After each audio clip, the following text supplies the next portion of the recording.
Hello friends, today we will learn about the early stages of the freedom struggle in India. In earlier times, India was one of the richest lands in the world, with plenty of food, spices, gold and silver. Traders were attracted from all over the world, the first among them being the Arabs. The Europeans then sent people to discover the route to India, as they were also keen on trading with them.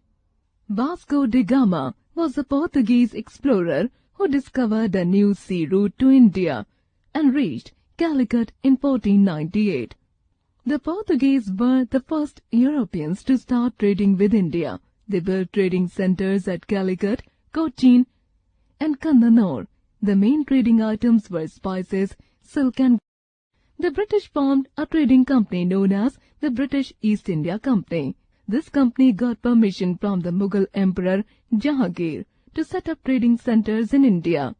The French set up the French East India Company and established their ordinary block at Chandarnagar, now Chandannagar, in Bengal, and Pondicherry, now Puducherry, near Chennai.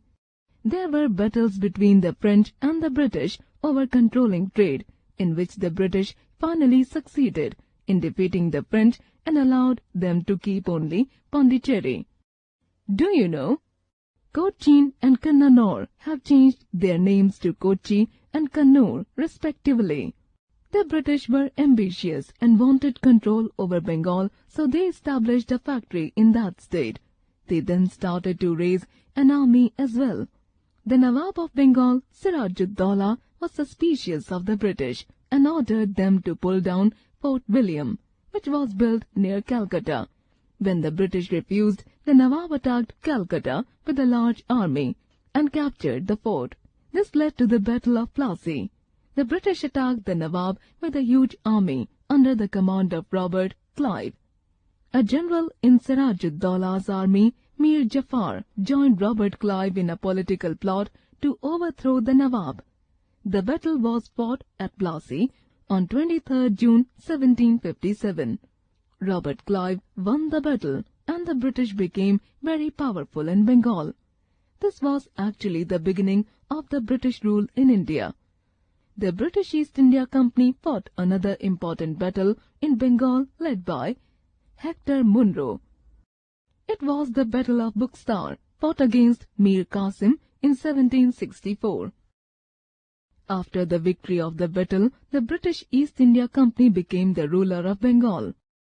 Thereafter, they did not look back. From 1764 to 1857, the British East India Company was able to conquer most parts of India. They fought many battles and adopted various policies to defeat the Indian rulers one by one. Amazing fact, the British called India their jewel in the crown and were not willing to leave the country. They fought battles and tried their best to hold on. The British adopted policies that brought the Indian rulers under their control. Lord Wellesley introduced the Subsidiary Alliance. Under this alliance, the British East India Company would protect the Indian rulers from outside attacks and internal revolts. If the ruler accepted the following conditions, the ruler would keep a troop of the British army and pay for them. He would not enter into an alliance with the others without the permission of the British. Many rulers accepted this, but later on they realized their mistake and wanted to get rid of the British. Lord Dalhousie enabled the British to take control of any state if its ruler died without leaving a natural heir, as they were not permitted to adopt a son. Jhansi, Nagpur and Satara were annexed under this doctrine of lapse. This revolt was actually the first war of independence. The British had taken most of the Indian territories under their control on the basis of the Subsidiary Alliance and the doctrine of lapse. All sections of the Indian society were unhappy under the British rule. The Indian kings were also unhappy as they were afraid of losing their kingdoms. The people thought that their religion was in danger because many of them were being converted to Christianity by the missionaries. In Bengal and Bihar, the peasants were unhappy because they were forced to grow cotton and indigo and had to pay heavy taxes. Traders and businessmen were unhappy because they were not allowed to trade or manufacture items of their own choice. At this time, a rumor also spread among the British Indian soldiers that the newly introduced cartridges, called Enfield, were believed to be greased with the fat of cows and pigs. Both the Hindus and the Muslim soldiers were not ready to use the cartridges as they had to bite off the ends of the cartridges before loading them. On 29th March 1857, an Indian soldier, Mangal Pandey, attacked a British officer on this issue near Calcutta. As a result, he was hanged on April 8, 1857. This caused discontent among the Indian soldiers. They refused to use the new rifles. All this together contributed to spark up a revolt which started from Meerut, Uttar Pradesh, and soon reached other cities, but it was finally crushed by the British. There was a great discontent amongst the Indian weavers about the British policy. The cotton and silk weavers were forced to sell their products only to the British at a very low price. If they disobeyed, they were severely punished. Many weavers lost their jobs as the Indians were forced to buy the cloth manufactured in Britain at a higher price. The rulers of the Indian states were in constant fear, as they did not know when they would be attacked. There was a large difference between the salaries of the British and the Indian soldiers. Many soldiers were dismissed when the states were taken away from the Indian princes. There was unrest and the Indians grew unhappier with the British and complained against the ill treatment meted out to them. The people who headed the revolt were Rani Lakshmi Bai of Jhansi, Nana Sahib Tatya Tope, Kunwar Singh, Begum Hazrat Mahal, Rao Tularam, and hundreds of others who fought against the British. Bahadur Shah Zafar, the last Mughal emperor, was made the leader in the revolt by the soldiers, but he was exiled to Burma, Myanmar, where he died later. The revolt was not well organized, so it could not spread to other parts of India. Bahadur Shah Zafar proved to be a weak leader. People were not fighting for a single cause, forcing the revolt to start before time. The Indian soldiers neither had enough money nor enough weapons to continue the revolt. The British policy of divide and rule was also a major cause of the Indian defeat. The revolt of 1857 was a turning point in the Indian history, as the rule of the British East India Company came to an end and India came under the direct control of the British Crown. Hello friends, in the previous chapter we learned that the 1857 revolt had ended the rule of the East India Company and India had come under the direct control of the British Crown. The 1857 revolt had a great impact on the British government.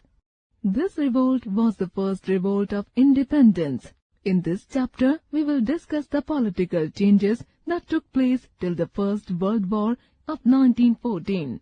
The Indian National Congress was founded by A.O. Hume in 1885. The first session of the Congress was held in Mumbai, in which W.C. Banerjee was the first president. In the beginning, the Congress was not anti-British, as it was a political party set up with English-educated Indians as members, who allowed Indians to have a greater say in running the country, and to give more opportunities to them. The aim of establishing it was to prevent another uprising like that of 1857 against the British, gaining sympathy of English-educated Indians towards the British Raj. But over the next few decades, the Indian National Congress started developing its own views. As more and more people began to join it, it started criticizing the government policies.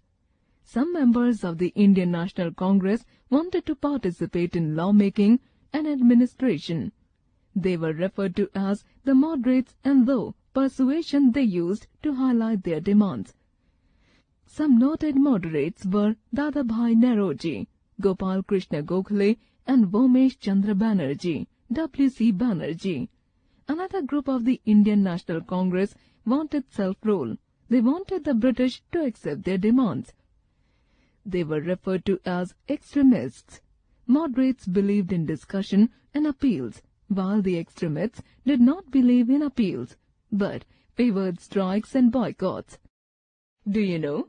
The three extremists, Lala Lajpat Rai, Bal Gangadhar Tilak and Bipin Chandra Pal, were popularly known as Lal Bal Pal. Tilak declared, "Freedom is my birthright, and I shall have it." During the colonial period, reforms began in every field such as social, religious, economic and political. The educated Indians felt that social evils and practices like the caste system, infanticide, sati system, child marriage, and not allowing widows to remarry were evils that divided the society and did not let it progress. The Indian religious reformers also realized that removal of outdated religious customs and superstitions were essential for the development of Indian society. This could be done by awakening the Indian people. Several reformers like Raja Ram Mohan Roy, Ishwar Chandra Vidyasagar, Dayanand Saraswati and Said Ahmad Khan fought against these social and religious evil practices. Two well-known organizations to fight social injustice were the Brahmo and Arya Samaj.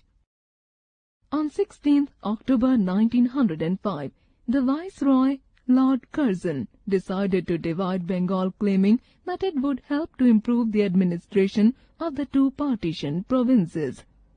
But the truth was different. Bengal at that time was the main center of Indian nationalism. So, Lord Curzon decided to crush this new spirit of nationalism by dividing not only the state but the Hindu and Muslim community as well. The partition of Bengal resulted in the Swadeshi movement. People decided to boycott British goods. At many places, they made bonfires of foreign cloth. There was a revival of homemade Swadeshi products. It started in Bengal but soon spread to other parts of India. The British government used lathis and bullets to crush the movement, and thousands of people were jailed. But ultimately, the opposition to partition of Bengal was successful, and the British were forced to reunite it after 6 years in 1911.